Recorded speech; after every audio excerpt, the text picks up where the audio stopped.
Sometimes Immortals can look like this, double swinging through the astral world together, completely coordinated. Other times, however...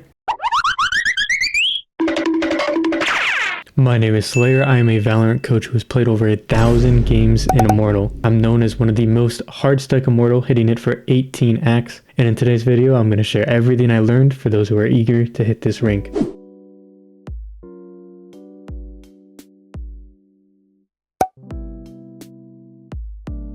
Most players in Immortal have 3 things: okay ability usage, decent game sense, and great mechanics. Great mechanics is pushing it. Nice, you just shot the air twice. Oh my. How are these players Immortal? Seriously though, these players play right half the time and it's enough to get them to the top ranks in this game. That's why it's a big thing I try to teach, to know just as much as you do. With so much information available, people tend to forget the basics, but remember the 15 different lineups and ways to approach a scenario, but still can't do the fundamentals. If you can consistently do the fundamentals, you are already better than Immortals. These players make basic mistakes that even you know not to. If you can consistently do the fundamentals, I promise you, you are better than Immortals. There's an Opper in spawn, and not one, but 2 of our teammates push to try to fight the Opper. So all I ask is you do the fundamentals. The best way to think about this is always play around 2 things: teammates or abilities. My teammate is a brain dead Viper who's about to peek B main when their util's not even set up there. They don't say anything about it, but I notice they're doing this and I hold their window for them. What this allows me to do is save their life, get 2 kills, instead of Viper just dying here without any trades. Fundamentals are more important. People overcomplicate this game. It's so simple. It's so simple. Here is my Rada looking at a trip on flank. There's literally a trip on flank. She's watching it. I have trip for flank. Yeah, we need like 10 seconds. A few seconds earlier, here's our Viper calling wall down, calling don't peek. Wall down. Don't peek snow, man. Just wait for wall. And just a few seconds, you won't believe what happens. Molly heaven. And they peek straight into an Opper. And this entire time, Rain is just holding the flank trip. Like, what do you want from me? Even Immortals look dumb when being spectated. Seriously, these guys look like they have a few screws loose sometimes. I'm genuinely concerned. I know a lot of us either feel like all eyes are on us when we're last alive, or pull out the magnifying glass when we die. Truth is, there's very few players that read confidence and strong decision making when being hyper-analyzed in a game of micro decisions. I frequently see teammates in Immortal and in all ranks get too caught up in some mistake someone did or something they didn't do right. Seriously though, any person who's got a lifespan of about 40 minutes of your life probably isn't worth taking advice from. Now I know this is all talk, but let me show you some actual clips from actual Immortal lobbies so you can see how much better than Immortals you really are. Sometimes Immortals can look like this, double swinging through the astral world together, completely coordinated. Other times, however, they're gonna look like this. Pushing in a 3v1, this Gecko ults himself. That's classic. That's no shot. Another example, Phoenixes just burn their ult to fight someone. They just burn their ult to run up mid as they're pushing A. All they have to do is wait outside the corner and just one tap this guy. These Immortals are clueless with how they use abilities. Completely clueless. Let me show you another round. We get 1 pick at the start of the round. This is really huge. We have me and Raze on short. Are all 4 of us now going to watch short? The answer is yes. All 4 of us watch short. Now they're planting on A, and they're all coming out showers. Meanwhile, this entire time, our Skye is flanking with a Bucky. Let's go ahead and see what else she's got cooking up here.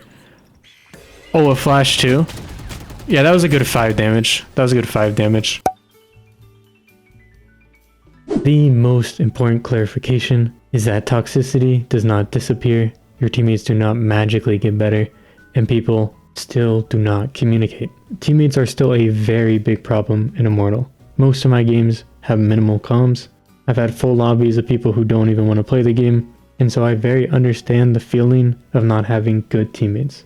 As a coach, I commonly hear talks of teammates not communicating, being toxic, and doing the wrong thing, but I see this holding back players more than empowering them. I want to say it's 100% a more common problem in lower elos, but the problem never really goes away, and the solution is entirely out of your control unless you suddenly play at a competitive level or near Radiant.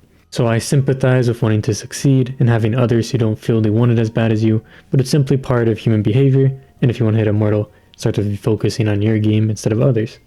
First up is a game from just a few days ago I did on stream. That's on me.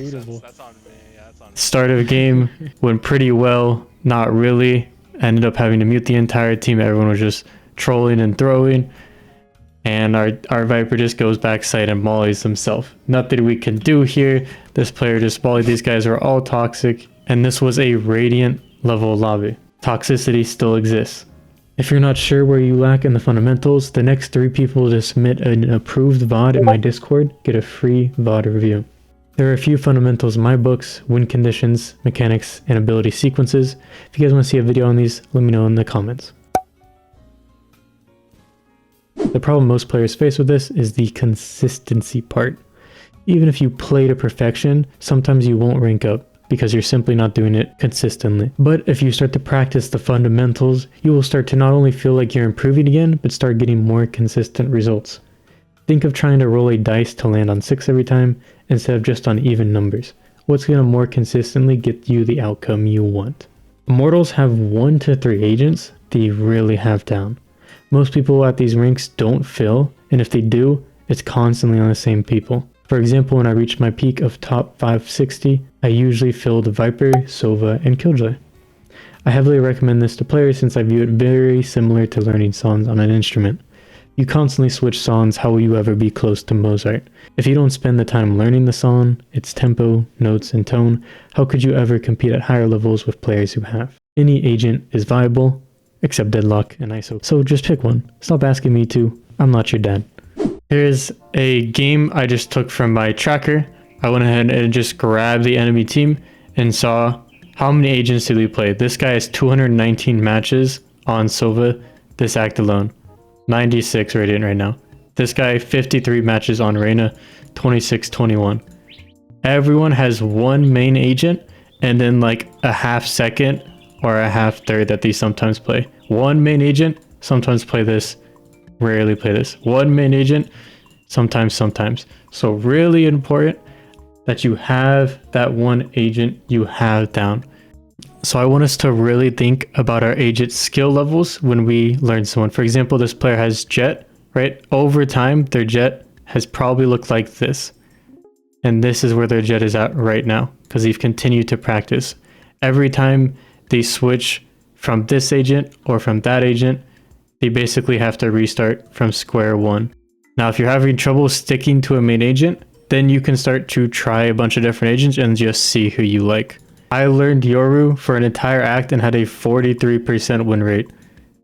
Lo and behold, the next act, it's up to 52. You have to keep learning and practicing your agents till they get better. Okay, there's so many agents that you can choose from. Just find one that you like. Watch someone play it. Watch them play Yoru. Watch them play Sova. And just pick one. But if you'd like to learn any agent, go check out the role mastery modules.